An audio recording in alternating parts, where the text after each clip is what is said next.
안녕하세요, 여러분. 오늘은 수학 과제 탐구 방법에는 무엇이 있는지, 수학 과제 탐구 절차는 어떻게 되는지 알아보는 시간을 가져보도록 하겠습니다. 다들 준비되셨나요? 다 함께 가시죠. 수학 과제 탐구 방법에는 이렇게 네 가지가 있습니다. 문헌 연구, 사례 조사, 수학 실험, 개발 연구. 먼저 가장 많이 사용되는 문헌 연구에 대해서 알아봅시다. 그리고 이 수학에서 문헌 연구가 어떻게 이용되는지는 나중에 다양한 사례들을 알려줄 테니까 오늘은 문헌 연구가 어떻게 되는 것인지에 대해서 알아보는 시간을 갖도록 하겠습니다. 문헌 연구는 기존 연구 결과 또는 문헌 분석을 하는 건데요. 문헌의 종류로는 논문, 책, 문서, 저널, 학술지 등이 있습니다.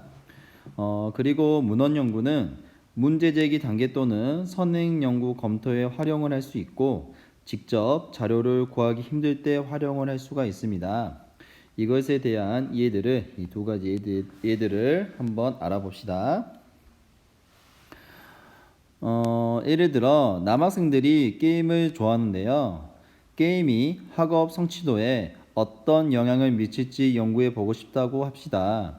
그러면 먼저 논문 검색 사이트에서 학업 성취도를 검색해 보면 비슷한 주제가 여러 개 뜰 것이고 이를 보고 나랑 비슷한 주제들이 있네. 그리고 이걸 읽고 분석한 후에 이전에 연구했던 사람들은 이런 식의 연구를 했으니까 나는 이런 방법 또는 이것을 심화해 봐야지 또는 이런 것들을 바꿔서 해봐야 등등 연구의 방향을 잡는 데 도움을 받을 수 있고 또한 선행 연구와 중복되는지에 대해서도 알 수가 있습니다. 그리고 문헌 연구는 직접 자료를 구하기 힘들 때도 활용을 할 수가 있는데요. 예를 들어 유럽의 흑사병에 대해서 조사하고 싶은데 지금 우리가 과거로 갈 수가 없고 또 코로나 때문에 유럽도 갈 수 없잖아요. 이때 흑사병과 관련된 논문들을 검색해 보면 흑사병에 대해서 연구를 할 수가 있습니다.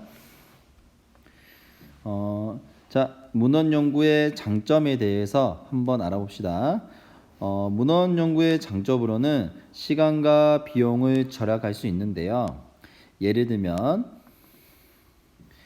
위와 비슷하게 베네수엘라 경제 상황을 알고 싶을 때 베네수엘라를 직접 갈 수는 없으니 관련 홈페이지나 책 또는 논문을 통해서 시 공간을 초월해 연구를 할 수 있다는 장점이 있고 여러 논문이나 문헌 등을 통해서 기존 연구에 대한 동향 또한 파악을 할 수 있습니다. 하지만 이런 문헌 연구도 단점이 있는데요. 문헌 연구의 단점으로는 자료의 실제성이 낮고 기존 연구의 신뢰성에 문제가 있다는 것입니다. 예를 들어 베네수엘라의 경제 상황을 알고 싶을 때 베네수엘라를 직접 간 것이 아니고 우리가 직접 가서 보고 들은 게 아니라 관련 책 또는 논문을 통해서 연구하였고 그리고 책 또는 논문의 저자가 자신의 의견을 많이 개입해서 주관적으로 서술했다고 하면 저자의 편견이 개입되었기 때문에 우리가 잘못된 정보를 받아들일 수가 있습니다. 또한 기존 연구에 신뢰성 문제가 있는데요. 이는 문헌 자료가 정확하고 신뢰성이 있어야지 활용할 수 있다는 것입니다. 인터넷 검색을 통해 나온 자료들은 100% 정확한 것이 아니라 틀린 자료들이 많기 때문에 정확한 정보를 얻는데 많이 힘들 수가 있어요. 따라서 학생 여러분들이 어떤 능력을 키워야겠어요? 그렇죠. 비판적 사고력을 꼭 키워야 됩니다. 아시겠죠? 두 번째 수학과제 탐구 방법에는 사례 조사가 있습니다. 사례 조사는 현재의 사태를 파악하여 사실대로 기술하는 탐구 방법으로 현상을 파악하기에 유용하며 대표적인 방법으로는 질문지법이 있습니다. 오늘 우리가 질문지법에 대해서 자세히 알아볼 건데 여러분도 질문지법을 실제로 많이 해봤어요. 예를 들어 학교 급식 만족도 조사라든지 방과후 수업 만족도 조사라든지 등등 있죠. 이런 것들은 모두 질문지법에 해당합니다. 질문지법의 장점에 대해서 한번 알아봅시다. 질문지법의 장점은 시간과 비용을 절약할 수 있다는 건데요. 따라서 대규모 자료 수집이 용이하고 경제성이 뛰어납니다. 예를 들어 종이 설문과 인터넷 설문이 있다고 생각하면 되는데 종이 설문 먼저 알아보면 다수의 사람들에게 종이를 나눠주고 종이에 1번에는 뭐를 체크하고 2번에는 뭐를 체크하고 등등 이런 것들을 수집하면 많은 사람에게 많은 자료를 수집할 수 있으므로 직접 찾아가서 물어보는 면접법이나 참여 관찰법에 비해 시간과 비용을 많이 절약할 수 있겠죠. 또 요즘 인터넷 설문을 많이 하는데요. 인터넷 설문은 종이값, 잉크값도 안 들고 와이파이 존에서 한다면 어떻게 했어요? 데이터도 들지 않겠죠.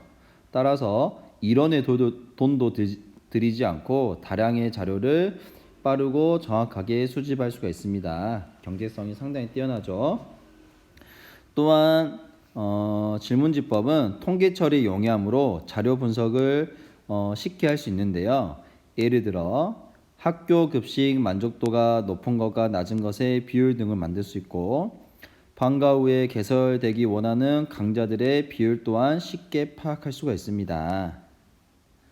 그리고 질문지를 작성하는 사람이 질문 내용을 미리 작성해 놓고 구조화해 놓기 때문에 자신이 원하는 자료를 얻을 수 있다는 엄청난 장점이 있습니다.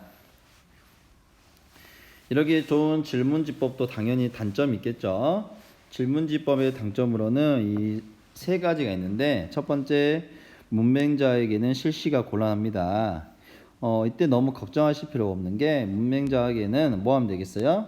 그렇죠. 전화 설문을 통해서 극복할 수가 있는 거고 이 두 번째가 이제 회수율이 많이 낮습니다. 회수율이 많이 낮는데 이거는 아까 처음에 경제성이 뛰어나다는 것보다 그 말과 좀 맞진 않지만 회수율을 높이기 위해서는 여러분이 빵을 사준다거나 뭐 박하사탕을 사준다거나 뭔가 줘야지 회수율이 좀 높아지겠죠. 이 세 번째가 가장 심각한 건데 이 무응답률이라는 건데 이 세 번째가 솔직히 여러분들도 설문하면 어떻게 하죠? 설문지를 버려버리거나 또는 한다 하더라도 한 번으로 다 찍어버리죠. 보통 매우 좋다로 찍어버린다든지 뭐 보통이라도 찍어버린지 아니면 또는 성의 없게 대답을 하잖아요. 이런 게 너무 많아서 이건 다 무응답에 해당되는 거라서 무응답률이 상당히 높은데 하지만 이거를 극복하는 방법이 있습니다. 바로 중간에 설문과 관련 없는 쉬운 질문을 넣기 또 무성의한 질문을 넣기가 있고 이를 통해서 무성의한 응답자를 판별 가능한데 예를 들어서 설문지 중간중간에 이런 걸 넣는 거예요. BTS는 뭐하는 사람인지 맞춰보세요. 1번 가수, 2번 수학선생님, 3번 축구선수. 이런 쉬운 질문을 놓고 2번이나 3번을 선택한 사람은 무성의한 응답자라는 걸 알 수 있겠죠. 아시겠죠? 그리고 이 질문지법에 대한 유의점이 5개가 있는데 이 5개를 각각 하나하나씩 알아봅시다. 첫 번째로는 가치 중립적인 질문을 해야 한다 이건데요. 다시 말해 유도 질문을 금지합니다. 예를 들어 최근에 수학 내용이 너무 어려워 수포자가 많다고 합니다. 당신은 수학 내용을 쉬운 것으로 바꿔야 한다는 것에 찬성하십니까? 반대하십니까? 이거 뭐 거의 답정너죠. 자, 두 번째는 선택지 간의 배타성이 있는데 예를 들어 1번 20세 이하, 2번 20세에서 29세라고 합시다. 근데 만약에 선생님의 나이가 20세라고 합시다. 그러면 선생님은 1번을 택해야 되나요? 2번을 택해야 되나요? 문제가 많죠. 자, 세 번째는 이중 질문 금지인데요. 예를 들어 부모님의 학력 수준은 어떻게 됩니까? 근데 부모님은 어머니도 계시고 아버지도 계시기 때문에 각각 따로 질문을 해야겠죠. 자, 네 번째는 애매모호한 표현 금지입니다. 예를 들어 당신은 자주 게임을 하십니까? 얼마나 애매합니까? 예를 들어 일주일에 며칠 이상 하십니까? 며칠 이하 하십니까? 일주일에 몇 시간 이상 하십니까? 몇 시간 이하 하십니까? 이런 식으로 애매하지 않게 질문해야 되고, 그 다음에 마지막으로 이제 선택지 구성의 포괄성인데, 만약 이렇게 나왔다 해봐요. 근데 선생님은 30대란 말이죠. 선생님이 체크할 게 없죠. 그래서 이런 식으로 3번에서 30세 이상 이런 식으로 포괄할 수 있도록 해줘야겠죠. 아시겠죠? 이제 마지막으로 질문지법에서 특히 이제 여러분도 상당히 많이 사용할 표본조사에 대해서 한번 알아봅시다. 이 표본조사는 여러분이 나중에 확률과 통계에서 배울 건데 간략적으로 말해보면 이 표본조사는 전체 조사를 하기가 너무 힘들어요. 그래서 일부만 조사하겠다 이거예요. 이게 바로 표본조사예요. 그래서 일부 조사를 통해 전체를 추정하는 게 표본조사라고 하면 됩니다. 실제로 우리 주변에 표본조사가 엄청 많은데 예를 들어보면 여러분 학교 학생들의 급식도 만족도를 조사하고 싶은데 모든 학생들을 조사하기가 힘들어서 몇 명을 추출해서 이때 이 몇 명이 표본이 되는 거고, 이 몇 명을 추출해서 이 추출한 결과를 통해서 전체 학생들에 대한 만족도를 추정해 보는 거, 이게 표본조사입니다. 또는 이런 것들도 있어요. 예를 들어 대통령 선거 전에 여론조사를 하는데 이는 거의 정확하게 누가 당선되는지를 맞춰요. 이때 대한민국 국민 전체를 조사했을까요? 그렇지 않습니다. 실제로는 2,000명 정도만 조사한다고 합니다. 아시겠죠? 그래서 일부만 조사해서 전체를 이제 추정하는 건데 이때도 좀 조심해야 될 게 있겠죠. 바로 가장 중요한 게 뭐냐면 표본 추출을 잘해야 돼요. 표본 추출을 잘해야 되고 표본 집단이 모집단을 대표할 수 있어야 합니다. 이 표본을 추출할 때 5대 변수가 있는데 이거는 이 5가지 있습니다. 그러니까 어느 한쪽에 치우치지 않고 모두 골고루 뽑아야 된다 이거예요. 아시겠죠?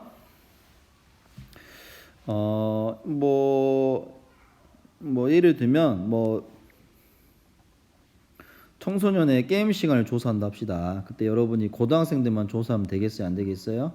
안 되겠죠. 중학생도 청소년이니까 중학교 1학년부터 고등학교 3학년 때까지 남자 여자 이런 거 다 골고루 조사해야 한다 이거예요. 아시겠죠? 자, 이제 세 번째로는 수학 실험이 있습니다. 수학 실험은 논리적 순서에 따른 추론 과정을 활용하여 수학 내용을 탐구하고 자연 또는 사회 현상을 수학적으로 탐구하고 수학 자체를 탐구한다고 할 수 있는데요.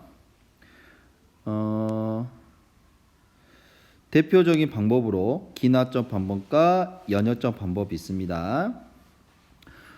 이 수학 실험에서 우선은 가장 특이한 건 바로 요거예요. 수학 자체를 탐구한다는 게 가장 큰 특징이라고 할 수 있습니다. 다른 것과 달리. 자, 이제 수학 실험의 대표적인 두 가지의 기하점 방법과 연역점 방법에 대해서 알아볼 건데요. 기하점 방법은 실험 또는 조사를 통해 얻은 자료를 종합하고 분석하여 결론을 내리는 것이고, 연역점 방법은 문제를 인식하고 가설을 세워 이를 실험으로 검증. 대표적인 예로 고1 때 배운 3단 논법이 있습니다. 이 각각에 대한 예를 한번 같이 알아봅시다. 첫 번째 기하학적 방법으로는 어느 날 사과가 땅에 떨어지는 현상을 관찰하고 왜 사과는 아래로 떨어질까를 생각해서 문제 제기를 하게 됩니다. 그리고 이러한 현상에 대해서 지구의 중심에서 물체를 끌어당기는 힘이 있을 것이라는 추리를 하게 되고 만류 인력 법칙을 발견하게 되는 거죠. 즉, 기납법이라는 것은 경험과 관찰에서 생각하는 것이라고 생각을 하면 됩니다. 이제 연역적 반복에 대한 예를 한번 들어보면 홍길동은 죽는다라는 명제를 증명하기 위해서 연역적으로는 모든 사람은 죽는다라는 원리로 시작하게 됩니다. 그리고 홍길동은 사람이다 라는 보편적인 사실을 설명함으로써 홍길동은 죽는다라는 명제를 증명하게 되는데요. 즉, 사람은 죽는다. 홍길동은 사람이다. 따라서 홍길동은 죽는다. 이런 식으로 증명을 하는 것입니다. 그리고 기납적 반복과 연역적 반복에 가장 큰 차이가 있는데요. 기납적 반복은 결론이 거짓일 수 있다는 것이고 연역적 반복은 결론이 거짓일 가능성이 없다는 것입니다. 아시겠죠? 자, 그 다음에 이제 개발 연구에 대해서 한번 알아봅시다. 개발 연구는 지금까지 배운 수학을 이용하여 수학 산출물을 만드는 것으로 산출물에는 적용된 수학적 아이디어가 반드시 포함되어야 하고 지금까지 배운 수학이 다양하게 활용될 수 있음을 경험할 수 있는 과제를 설정을 해야 됩니다. 예를 들어 보드게임 만들기, 퍼즐 만들기, 확률을 이용한 게임 설계하기 등등이 있다고 할 수 있겠습니다. 이런 사례들은 아까 선생님 처음에도 말했지만 뒤에 많은 예가 있으니까 그때 설명해 주도록 하겠습니다. 자, 이제 마지막으로 수학 과제 탐구 절차에 대해 알아보도록 하겠습니다. 이 절차는 뭐 정해진 건 아니고 탐구 방법에 따라 그 순서가 조금씩 달라질 수 있는데 크게 탐구 주제 선정, 선행 연구 검토, 탐구 방법 선정 및 탐구 계획 수립, 탐구 수행, 탐구 결과 정리 및 발표 5단계가 있다고 할 수 있습니다. 첫 번째로 탐구 주제 및 탐구 문제 선정은 왜 저런 문제가 발생했을까? 저런 문제를 해결하기 위한 원인은 무엇인가? 이런 것 등이 있으며 탐구 문제 선정 방법으로는 초점이 분명, 연구자의 능력으로 다룰 수 있어야 하고 대상과 도구가 충분하고 시간과 경제적 제약이 없어야 됩니다. 그러니까 너무 욕심 부리면 안 돼요. 그리고 이제 개인적으로 선생님 생각인데 선생님은 수학을 잘하기 위한 필요 조건으로 당연한 것에 대한 의문을 가질 수 있어야 한다고 생각을 해요. 뭐든지 너무 당연하게 받아들이면 안 된다 이거죠. 예를 들어서 덧셈과 곱셈 중에 뭘 먼저 하죠? 그렇죠. 곱셈을 먼저 하죠. 예를 들어 3 더하기 5 곱하기 6이다. 이때 덧셈을 먼저 하나요? 곱셈을 먼저 하나요? 곱셈을 먼저 하고 그 다음에 덧셈 하는 거잖아요. 이런 것들에 대한 이유를 너무 당연히 받아들이지 말고 이유를 한번 생각해 보고 이런 것들을 통해서 탐구 주제를 여러분이 선정해 봤으면 좋겠습니다. 두 번째는 선행 연구 검토인데요. 이를 통해 탐구 주제에 대한 정보를 획득하고 중복을 피할 수 있으며 탐구 방향을 설정할 수 있습니다. 이때 주의해야 될 점은 여러분이 주로 인터넷 검색을 통해서 자료를 수집하는데 이때 자료가 잘못될 수 있으니 신뢰 가능한 연구들을 검토해야 된다 이거예요. 이제 세 번째로는 탐구 방법 선정 및 탐구 계획 수립 있고 여기에는 문헌 연구, 사례 연구, 수학 실험, 개발 연구가 있는데 아까 선생님이 설명했으니 넘어가도록 하겠습니다. 네 번째로는 탐구 수행, 마지막으로는 탐구 결과 정리 및 발표가 있는데 탐구 수행에는 탐구 수행에서는 문헌 연구를 통해 알게 된 사실을 어떻게 정리하고 해석할지 판단하며 결과를 어떠한 형태의 산출물로 나타낼지를 고려를 해야 돼요. 그리고 탐구 수행에서 가장 여러분이 많이 경험하게 될 게 바로 시행착오와 설계 수정을 하게 될 건데, 여러분이 직접 수행을 해 보면서 이것들의 중요성을 한번 느껴보길 바랍니다. 자, 이제 마지막으로 탐구 결과 정리 및 발표인데요. 이는 탐구 문제에 대한 결론을 내리고, 그리고 여기서 가장 중요한 건 요거예요, 여러분. 가장 중요한 거는 우리가 수학 과제 탐구를 하는 게 우수한 성과를 내기 위한 것이 목적이보다는 고등학교에서 수학을 주제로 한 연구 경험을 쌓기 위한 것이고, 여기서 여러분 스스로 탐구의 전 과정을 성찰하고 평가해 보는 경험을 꼭 해봐야 된다고 선생님은 생각합니다. 여러분도 꼭 그러게 하실 거죠? 자.